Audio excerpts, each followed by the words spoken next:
friends, I'm Anupma Singhal from National Academy of Commerce, a premium coaching institute for CA, CS and CMA students. Friends, आज हम अपनी MCQ series के तहत बात करेंगे एक ऐसे टॉपिक की जो कि बहुत बहुत इंटरेस्टिंग है और शायद मेरा तो फेवरेट टॉपिक है, और वो टॉपिक है अकाउंटिंग इक्वेशन. सो ये अकाउंटिंग इक्वेशन क्या है? ये this is the basis for the double entry system of accounting. ये बेस्ड है डुअल एस्पेक्ट कंसेप्ट पे. So accounting equation is a statement of equality between the resources and the sources which finance these resources. यानी कि resources और उन resources को finance करने वाले सोर्सेज का एक इक्वालिटी स्टेटमेंट है. यानी कि हम कह सकते हैं एसेट्स, जो हमारे एसेट्स हैं, they are equal to liabilities. और अगर हम लायबिलिटीज को फर्दर बाइफरकेट करें तो assets is equal to owners equity या कैपिटल प्लस लायबिलिटीज या external liabilities. That is assets is equal to owners equity plus external liabilities. तो ये बात हुई एक हमारे अकाउंटिंग इक्वेशन की. हमने अब तीन वर्ड्स यूज करे, assets is equal to liabilities plus capital. So ये हमारे एसेट्स और लायबिलिटीज जो हैं they are independent variable, but जो हमारा कैपिटल है this is a dependent variable because it is the difference between assets and liabilities. यानी कि हम कैपिटल को किस तरह से रिप्रेजेंट कर सकते हैं? Capital is equal to assets minus liabilities. तो अगर हमारे एसेट्स में इंक्रीज होता है, इंक्रीमेंट होता है without any corresponding increase in liability या decrease in another asset, तो this must represent an increase in capital. Conversely, अगर there is an increase in liability without a corresponding increase in asset or a decrease in another liability, this must represent a decrease in the capital. तो अब ये accounting equation की एक basic theory थी. इसको हम determine कैसे करेंगे, इसको हम वर्क कैसे करते हैं, या कैसे हम इसको डेवलप करते हैं अकाउंटिंग इक्वेशन को. तो इसमें सबसे पहला स्टेप होता है जो हमने अभी बात करी थी वेरिएबल्स की, कि हमारे एसेट्स और लायबिलिटीज इंडिपेंडेंट वेरिएबल्स हैं और कैपिटल एक डिपेंडेंट वेरिएबल है. तो हमें किसी भी ट्रांजैक्शन में वो तीनों वेरिएबल्स आइडेंटिफाई करने पड़ेंगे. उसका नेक्स्ट स्टेप आता है कि हमें ये देखना कि हमारे इन वेरिएबल्स पे, जो तीनों वेरिएबल्स हैं, इन पे उस ट्रांजैक्शन का क्या इफेक्ट है. एंड लास्टली जो हमारा थर्ड स्टेप है, उनको हम उन इफेक्ट्स को respective side of the accounting equation में प्रॉपरली प्लेस करना होगा और ये देखना होगा एंड में तो हमारा रिजल्ट क्या होगा कि हमारी दोनों sides of the equation will be equal, यानी कि assets will be equal to liabilities. So बच्चों ये एक बेसिक, बहुत बेसिक डिस्क्रिप्शन था अकाउंटिंग इक्वेशन के बारे में. And I think most of the aspects of accounting equation are covered. Accounting equation in a way is a representative of our balance sheet, क्योंकि balance sheet भी assets is equal to liabilities ही show करती है.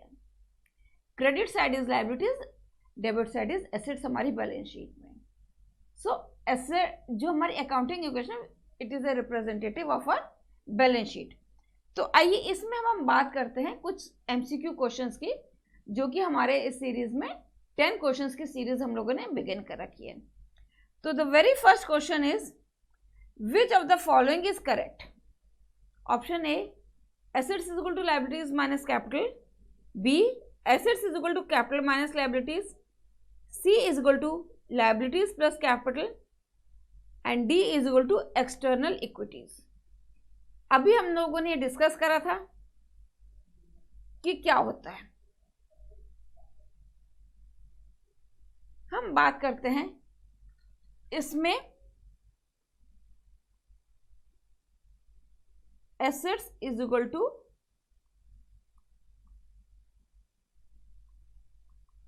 Liabilities.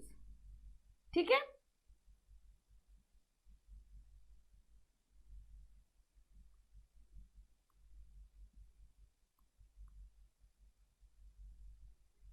तो अब अगर हमने इसको कहा था आपको फर्दर बाइफर्ट करते हैं, तो ओनर्स इक्विटी प्लस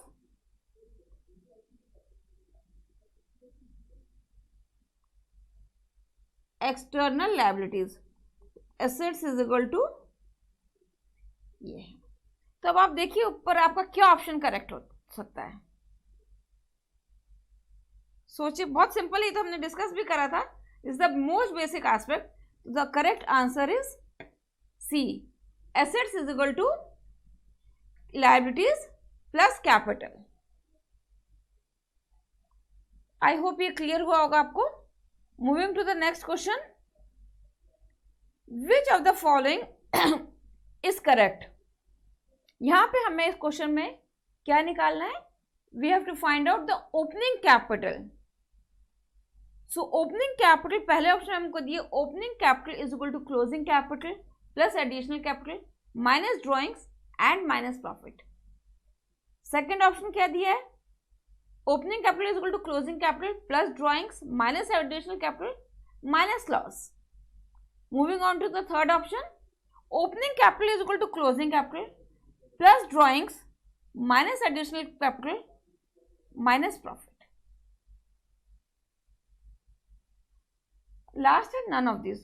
तो हम लोग इसमें ऐसा करते हैं, पहले हम लोग कैपिटल अकाउंट जो हम लोग बनाते हैं उसका फॉर्मेट देखते हैं।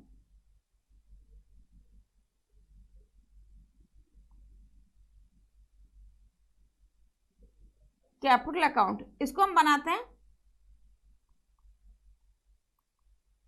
Opening capital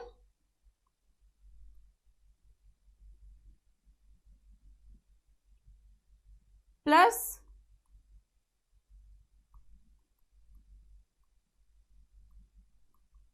addition during the year. ठीक है, मतलब हमने एक ओपनिंग कैपिटल से बिजनेस शुरू किया था, उसमें हम साल के दौरान कुछ एडिशन करते हैं अगर हमें फंड्स की रिक्वायरमेंट होती है। ये एक हमारी फिगर आ गई। ठीक है, इसमें हम क्या करते हैं, plus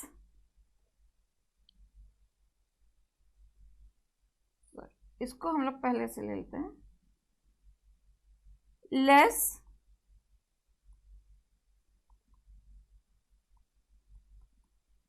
drawings during the year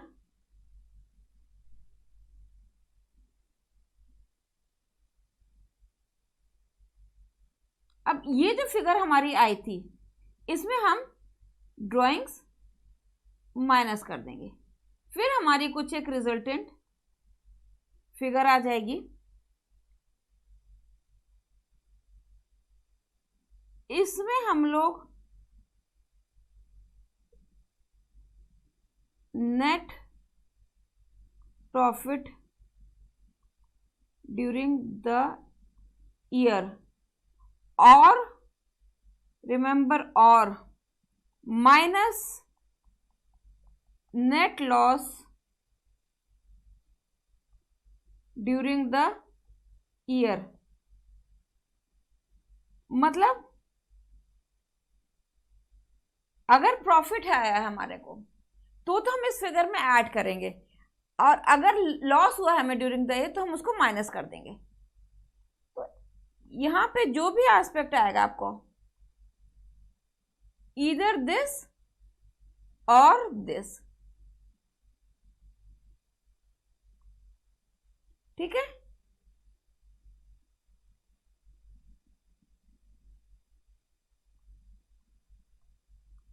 so this will be your closing capital।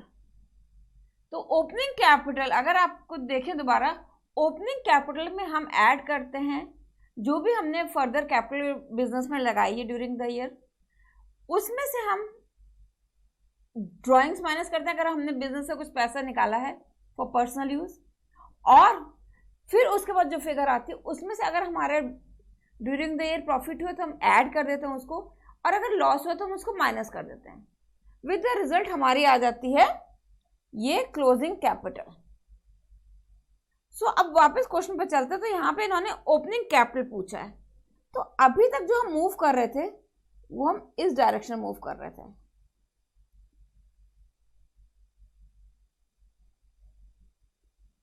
Right? पर अब हमें फाइंड करना है ओपनिंग कैपिटल, तो हमारे को रिवर्स मूव करना पड़ेगा।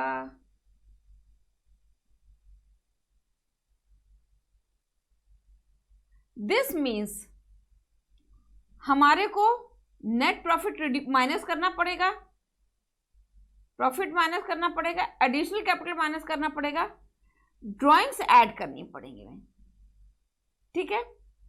तो एकदम रिवर्सल एस्पेक्ट पे हम लोग मूव कर जाएंगे। क्लोजिंग कैपिटल में से आप ड्राइंग्स ऐड कर दीजिए और उसमें से एडिशनल कैपिटल माइनस कर दीजिए और प्रॉफिट माइनस कर दीजिए, तो हम लोग कहाँ पहुंच जाएंगे? अपनी ओपनिंग कैपिटल पे। So the answer here will be C. I hope ये कंसेप्ट आपको क्लियर हो गया होगा। ये जो चार्ट है अगर आपको समझ आ जाता है और याद हो जाता है तो आपके कैपिटल के क्वेश्चंस में गलती नहीं होगी। So moving on to the next question. उम्मीद है आपको क्वेश्चन समझ आ रहे होंगे, कोई दिक्कत नहीं होगी। अगर बेटा कहीं भी आपको कंफ्यूजन हो रहा हो या कहीं भी फर्दर क्वेरीज हो तो आप मेरे साथ कनेक्ट कर सकते हैं। नंबर नीचे स्क्रीन पर चल रहा है, मैं आपसे शेयर भी कर दूंगी, या कमेंट बॉक्स में आप अपने क्वेरीज डाल सकते हैं। तो आपके क्वेश्चंस को, क्वेरीज को मैं सॉल्व करने की पूरी तरह से कोशिश करूंगी। So the next question is, if a firm borrows a sum of money, there will be increase in capital, decrease in capital, no effect on capital, या नन ऑफ दीज। अगर बोरो करिए मनी, मतलब बोरो का मतलब क्या हुआ? Loan लिया है, तो क्या होगा? कैपिटल इंक्रीज होगी। अगर हम लोन की बात करें तो लोन हमारी एक एक्सटर्नल लायबिलिटी हो गई।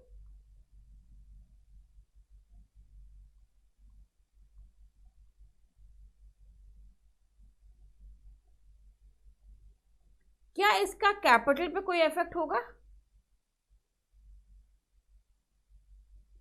No effect on capital. क्यों? क्योंकि हम एंट्री क्या होगी इसकी? एंट्री क्या होगी इसकी? आपके पास कैश आ रहा है, cash account debit to loan account. तो ये हमने दो वेरिएबल्स अपने देखे, कैश आपका एसेट है and this is the liability. तो हमारा कैपिटल तो कहीं भी इफेक्ट नहीं हो रहा है। So the correct answer will be no effect on capital. बच्चा लोगों होप आपको सारी चीजें समझ आ रही होंगी। बहुत ही इंटरेस्टिंग है। एक बार नहीं समझ आया दोबारा वीडियो देखी, फिर भी नहीं समझ आया मेरे से क्वेरी करी, मेरे को आप कभी भी कॉल कर सकते हैं, व्हाट्सएप कर सकते हैं। सो बी कंफर्टेबल, बहुत इत्मीनान से मूव करेंगे हम लोग। सो अ प्रैक्टिकल क्वेश्चन है, opening capital is equal to 30,000। अभी हम लोगों ने कैपिटल को डिस्कस करा है, कैसे कैपिटल अकाउंट्स हम देखते हैं ओपनिंग या क्लोजिंग। बट यहां तो हमारे को ओपनिंग कैपिटल भी दिया क्वेश्चन में, क्लोजिंग कैपिटल भी दिया है। तो देखते हैं क्वेश्चन में क्या ढूंढना है हमें। Opening capital is 30,000, closing is 35,000, drawings is 6,000 and additional capital introduce is 7,000। So net profit, हमें यहां तो नेट प्रॉफिट ढूंढना है। चलिए इसका क्या फॉर्मूला है? कुछ गेसेस बता सकते हैं आप लोग मेरे को? हमने कैपिटल अकाउंट का स्ट्रक्चर आपसे डिस्कस करा। चलिए यहां लिखते हैं और देखिएगा आप कितने लोगों ने आपने सही सोचा। Profit is equal to closing capital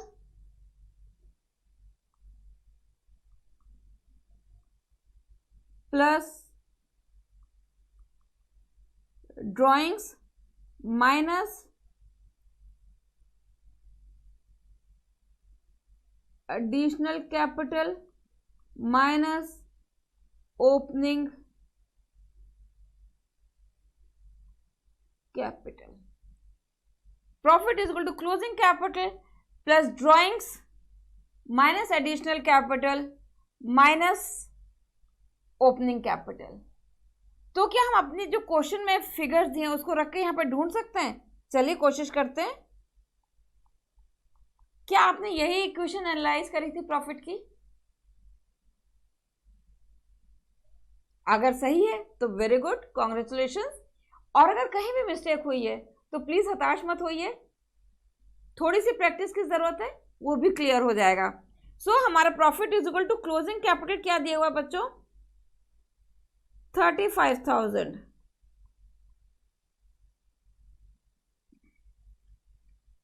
drawings plus 6,000 additional capital minus 7,000.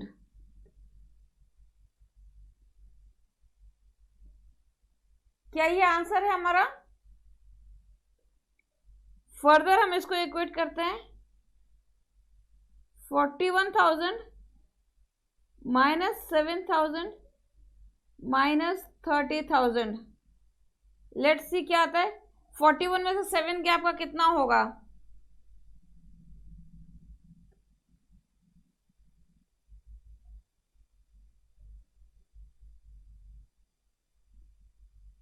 It will be 34,000 minus 30,000.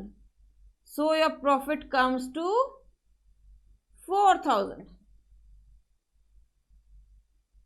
आप इसको जो हमने कैपिटल अकाउंट का फॉर्मेट बनाया था उसमें रख के भी हम लोग चेक कर सकते हैं. चलिए अगर आपको याद है तो ओपनिंग कैपिटल हम लोग एक बार रीचेक कर लेते हैं. इज इक्वल टू कितना है हमारा? 30,000 add addition during the year. कितना एडिशन है बच्चे लोग? 7,000. अगर हम इसका टोटल करते हैं that comes to 37,000 less drawings. Drawings हमने माइनस करी, ड्रॉइंग्स है 6,000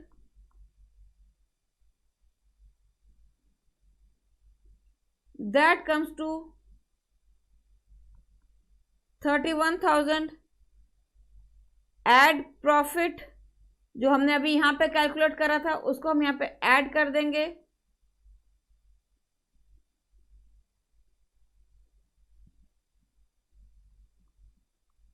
so this is the closing capital.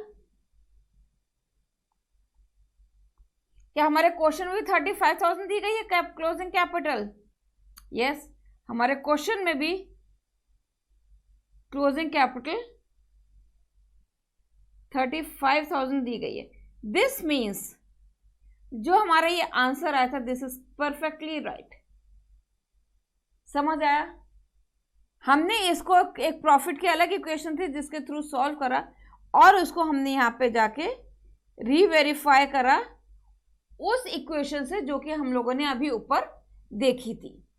तो फ्रेंड्स इसका आंसर क्या हुआ? Answer is C, that is 4,000. Hope आपको समझ आ रहा होगा. मैं बहुत सिंपल तरीके से कोशिश कर रही हूं आपको समझाने की और बहुत इंटरेस्टिंग है. 2 बार 1 बार करेंगे आपको खुद मजा आने लगेगा इस टॉपिक में. Again another practical question. X started business on 1/4/2020 with a capital यानी कि कैपिटल उसने 2 लाख रुपए लगाई for which he borrowed ₹30,000 from a friend. He earned a profit of ₹1 lakh during the year. साल में उसने 1 लाख रुपए कमाए and withdrew cash ₹50,000 for private use. What is his closing capital? ये तो बहुत ही सिंपल है, अभी हम लोगों ने देखा ही है. बट यहाँ ये याद रखने वाली बात होगी, ये आपको एक फिगर दे दिए घुमाने के लिए, कंफ्यूज करने के लिए. मिस्टर एक्स है, उसने अपने बिजनेस शुरू करा, 2 लाख रुपए से बिजनेस शुरू करा। अब इसने 2 लाख रुपए कहाँ से अरेंज करे? इससे तो मतलब नहीं, इसने उसे एज अ कैपिटल इनपुट करा बिजनेस में। तो वो 30,000 जो उसने अपने फ्रेंड से बोरो करे थे 2 लाख को बनाने के लिए, उसे बिजनेस में कोई मतलब ही नहीं है। सो रिमेंबर हमारी ओपनिंग कैपिटल क्या हो जाएगी? Opening capital will be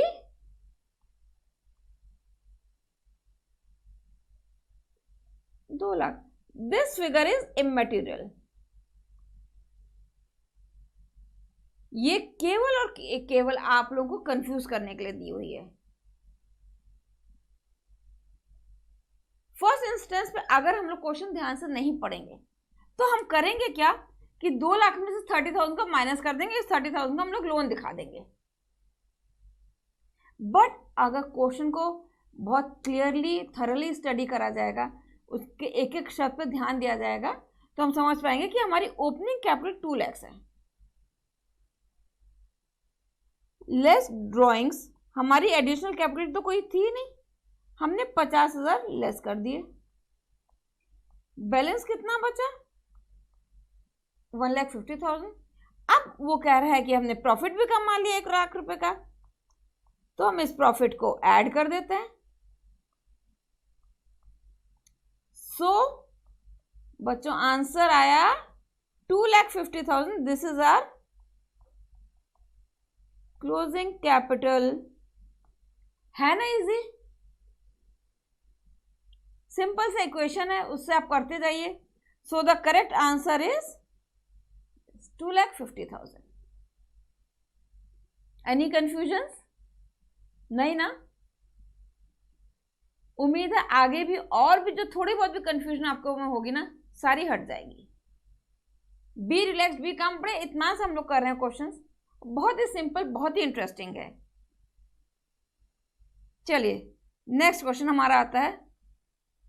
again this is the basic equation. Which of the following is correct? Liabilities is equal to capital plus asset, या capital is equal to assets minus liabilities, capital is equal to assets plus liabilities, assets is equal to liabilities minus capital. So क्या हम लोग memory flashback पे जा सकते हैं? हमने बात की थी कि हमारे एसेट्स, लायबिलिटीज और capital, they are 3 different variables, जिसमें assets and liabilities they are the independent variables, but capital क्या है? This is a dependent variable. क्यों? Why? Because it is based on the difference between assets and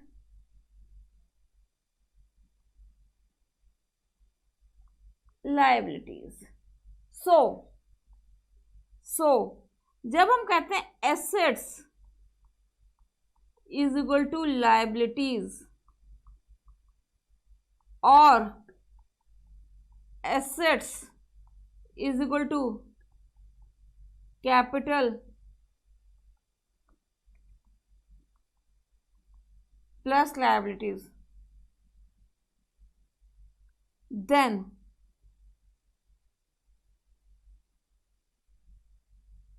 capital will be assets minus liabilities. है ना simple? जब assets और liabilities बराबर हो, इसको हम 2 टुकड़ों में लायबिलिटीज को बांट देंगे, तो ऑब्वियस सी बात है एसेट बड़ा है, उसमें से हम किसी भी एक टुकड़े को माइनस करेंगे तो दूसरे टुकड़े की बैलेंस आ जाएगा। तो assets is equal to liabilities plus capital, तो capital is equal to assets minus liabilities. तो हमारा आंसर क्या होगा?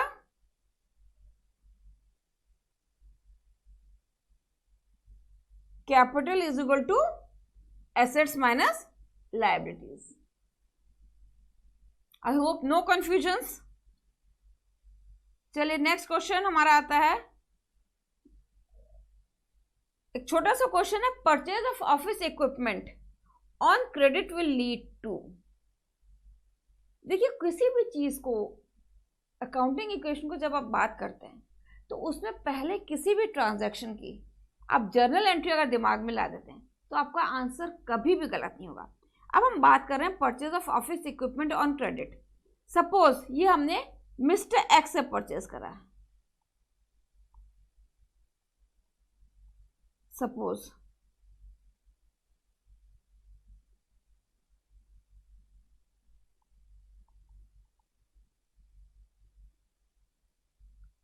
ऑफिस इक्विपमेंट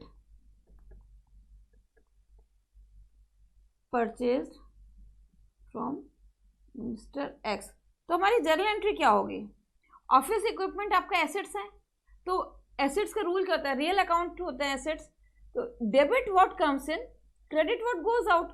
यहाँ पे हमारे दो जो अकाउंट्स हैं, वो टाइप्स ऑफ अकाउंट जो इफेक्ट हो रहे हैं, that is real and personal. तो यहाँ पे हमारी एंट्री होगी office equipment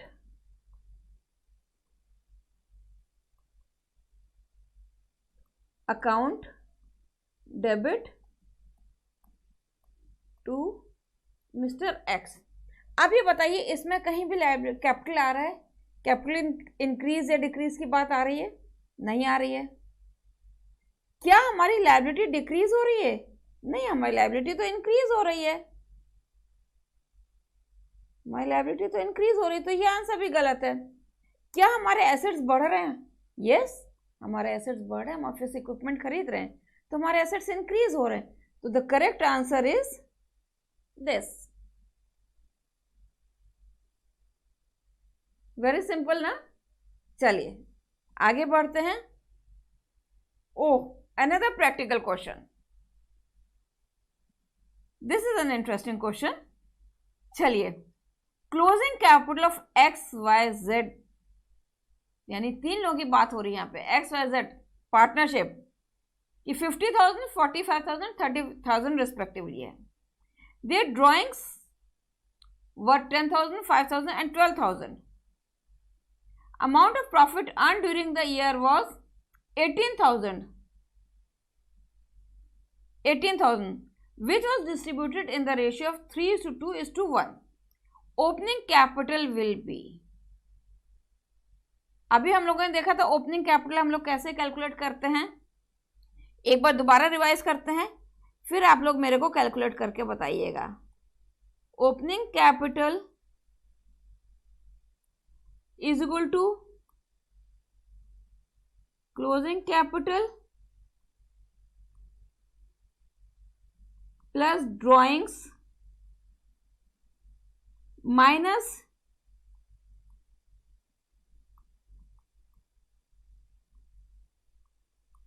additional capital minus profit. ठीक है, तो अब हमारे क्वेश्चन में क्या दिया? हमें तो ओपनिंग कैपिटल ढूंढना है, हमें तीन लोगों का ढूंढना है, एक्स वाई जेड। इनकी क्लोजिंग कैपिटल दी हुई है। बताएंगे आप लोग क्या क्या क्लोजिंग कैपिटल है? ये चलिए हम लोग क्वेश्चन देखते हैं। क्लोजिंग कैपिटल है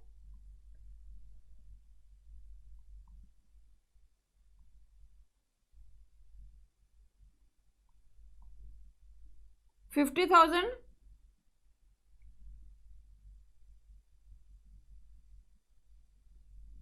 45,000 एंड 30,000। कुछ ड्राइंग्स भी है भाई, बिल्कुल है, 10,000, 5,000 एंड 12,000। सो हम ड्राइंग्स ऐड कर देंगे। कितनी थी? 10,000, 5,000, 12,000। तो एक बार हम इसका टोटल कर लेते हैं बच्चों। That comes to 60,000, 50,000 and 40। हमारा ये क्वेश्चन का टारगेट है, इनकी हमें ओपनिंग कैपिटल बेसिकली निकालनी है। तो क्या आप अपने पास कुछ एडिशनल कैपिटल भी दी हुई क्वेश्चन में? सो एडिशनल कैपिटल तो दी नहीं है। अब हमने इसको डील कर लिया, इसको डील कर लिया, ये है ही नहीं हमारे पास, बचा प्रॉफिट। यहां पे आपको ये घुमा दिया 18,000 which was distributed in the ratio of 3:1, यानी कि अब यहाँ पे एक आपको कैलकुलेशन करना पड़ेगा। थोड़े से हम नीचे वर्किंग नोट्स निकाल लेते हैं। प्रॉफिट हमारा 18,000 है, कैसे डिस्ट्रीब्यूट हुआ है? 3:1, यानी कि टोटल कितना है? दिस इज इक्वल टू 6, यानी कि हम इसको 18,000 को 6 से डिवाइड कर देंगे, विच कम्स टू 3,000। तो अब 3:2:1, तो 3 3 is 9,000। जिसको 2 हिस्सा मिला उसको 6,000 प्रॉफिट मिला, और जिसको 1 हिस्सा मिला उसको 3,000 प्रॉफिट मिला। आई होप ये पोर्शन आपको क्लियर हुआ है कि नहीं हुआ। देखिए 3:2:1 मतलब 3 + 2 + 1, यानी कि 6 हिस्से, टोटल 6 भाग में उसको बांटा गया है, जिसमें से कि x को 3 हिस्सा, y को 2 हिस्सा और z को 1 हिस्सा मिला। तो हमने टोटल प्रॉफिट को 6 से डिवाइड कर दिया, इसका 1 हिस्सा बना 3,000 रुपये।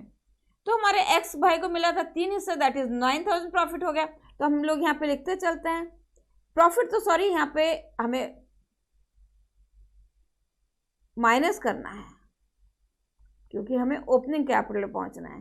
तो हमने x के ओपनिंग कैपिटल प्रॉफिट निकाला 9,000, y का निकला 6,000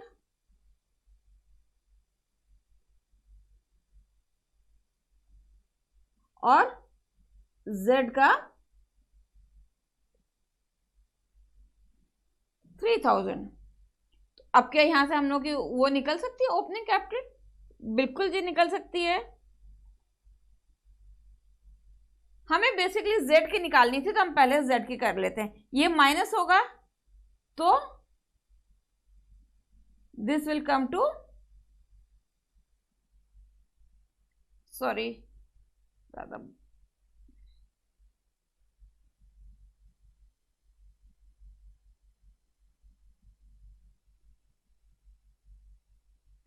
so this will come to 39,000। कुछ लिखने में नहीं आ रहा है, but the answer will B 39,000। इनकी हमें कैलकुलेट करने की जरूरत नहीं, फिर भी हम लोग देख लेते हैं। 44,000 और ये 51,000। हमको पूछी गई थी क्वेश्चन में z की ओपनिंग कैपिटल क्या है, तो हमने निकाली 39,000। तो आंसर ऑप्शन है अपने पास, बिल्कुल है। तो the correct answer is 39,000। Clear हुआ? थोड़ा सा यहां पे आपको घुमाया गया था इस प्रॉफिट के एस्पेक्ट पे, right? So a second last question in the series is again a practical question, but उतना प्रैक्टिकल नहीं है, सिंपल सा है। X purchase a car for ₹5 lakhs, making a down payment of 1 lakh rupees and signing a bill payable of 4 lakh.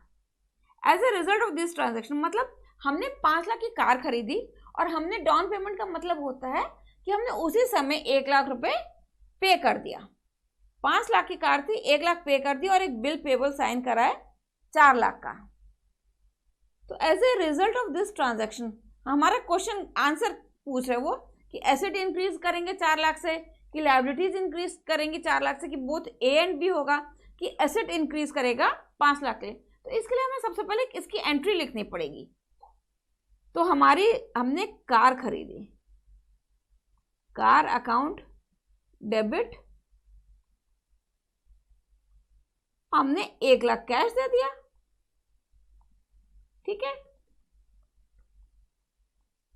और साथ साथ हमने एक बिल पेबल साइन करा, टू बिल पेबल, जिसको हम लोग शॉर्ट में बीपीबी ऐसे लिखते हैं, 4 लाख। तो ये हमारी एंट्री थी। अब इसमें आप एनालाइज करिए कि एसेट्स हमारे इंक्रीज हुए 4 लाख से, बिल्कुल क्योंकि ये भी हमारा एसेट है और ये भी एसेट है। 5 लाख का एसेट आया पर 1 लाख हमारा कैश के रूप में चला भी गया, तो एसेट तो हमारे इंक्रीज हुए हैं 4 लाख से। क्या लायबिलिटीज भी बढ़ी है? यस, ये हमारी लायबिलिटीज है, तो हमारी लायबिलिटीज भी इंक्रीज हुई है। क्या हमारा एसेट 5 लाख से इंक्रीज हुआ है? नहीं, यहां तो इंक्रीज हुआ है, पर एक ये भी तो इफेक्ट था 1 लाख रुपए का, तो ये तो गलत हो गया। तो ये भी ठीक है, ये भी ऑप्शन हो रहा है, तो हमारा आंसर क्या हो गया? Both A and B. Clear हुआ? सिंपल जर्नल एंट्री थी जिसके बेसिस पे आपको निकालना था। चलिए लास्ट क्वेश्चन बच्चों, the accounting equation is based on, ये तो आई एम श्योर सभी को मालूम होगा, और मैंने स्टार्टिंग में जब आपको एक ब्रीफ दिया था उसमें ही बताया था। यहां पे इन्होंने 3 कंसेप्ट दिए, dual aspect, business entity, going concern, बाकी एक 4th ऑप्शन है all of these. Going concern means हम जब बिजनेस स्टार्ट करते हैं तो ये मान के चलते हैं it will continue for the unforeseen period, ये बिजनेस चलता जाएगा, हमारा कोई भी इंटेंशन नहीं उसको बंद करने के लिए या उसके ऑपरेशंस को कर्टेल करने के लिए। So this is going concern concept. Business entity concept ये बोलता है कि जो ओनर है he is a different entity and business is a different entity. तो जो भी आप ट्रांजैक्शंस नोट करते हो, कोई जो भी जर्नल एंट्री रिकॉर्ड करते हो, that is from the point of view of the business, not the owner of the organisation. तो ये बिजनेस एंटिटी कंसेप्ट है। डुअल एस्पेक्ट, इसको बताने के साथ साथ तो मैं आपको आंसर ही बता दूंगी। डुअल एस्पेक्ट सेज कि every transaction has a debit and credit, तो हर ट्रांजैक्शन एक डेबिट साइड एक क्रेडिट साइड इफेक्ट करता है। दिस मीन्स डेबिट और क्रेडिट्स आर इक्वल। तो हमारी accounting equation is based on dual aspect. तो बच्चों ये थे हमारे अकाउंटिंग इक्वेशन के बहुत सिंपल 10 MCQs जो हमने डिस्कस करे। कुछ प्रैक्टिकल भी थे, कुछ में जैसे हमने प्रॉफिट का रेशियो, शेयरिंग रेशियो निकालना था, वो अच्छा क्वेश्चन था। या जो एक हमारा क्वेश्चन था जिसमें 2 लाख से कैपिटल इंट्रोड्यूस करी थी, पर उसमें उसने दिया था कि 30,000 का लोन लिया था फ्रेंड से, वो एक कंफ्यूजिंग एस्पेक्ट दिया था। तो इस तरह से कुछ क्वेश्चंस थोड़े से घुमा दिए गए थे, but they were interesting. I hope आपको क्लियर हुए होंगे, समझ आया होगा। तो फ्रेंड्स, अगर आपको कोई भी दिक्कत लग रही है इन क्वेश्चंस में या किसी और टॉपिक में, या कोई भी क्वेश्चन आप एक्सरसाइज कर रहे हो उसमें कहीं भी आपको दिक्कत लगती है, तो you can connect with me on 9506554198 और WhatsApp me at the same number. So thank you friends, study hard, study well, enjoy your life and come out with flying colors. Thank you very much.